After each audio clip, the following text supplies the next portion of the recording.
If you want to enable the step counter on OPPO Reno 15 Pro, all you have to do is you can press and hold your finger on an empty space on the home screen, just like that. And then we're gonna go to widgets.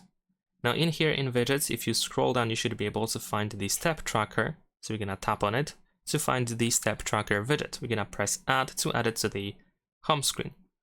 You should be able to, of course, change its position in case you want to.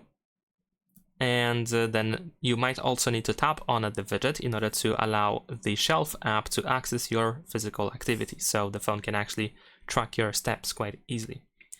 And there we go. Of course, in addition to that, instead of using this widget and the step tracker that we have in here, we can also use a third-party app as well. There's also the Fitbit app, which is provided by Google. Now, in my case, it was pre-installed, but in your case, it might not be pre-installed. So if you don't have the Fitbit app, you might want to download it from the Play Store, or you can try to download any other Pedometer app from the Play Store. Usually they contain widgets as well. But in this case, if we go to widgets and try to use the Fitbit app, then we should be able to find the steps widget 2x2.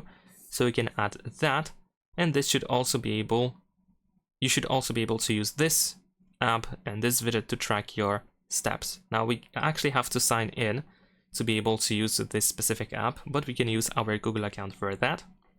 But once you set up the account, then you can, of course, count your steps, or the phone can count your steps once all the permissions are set up. There we go. So that's pretty much it. Leave a like and subscribe.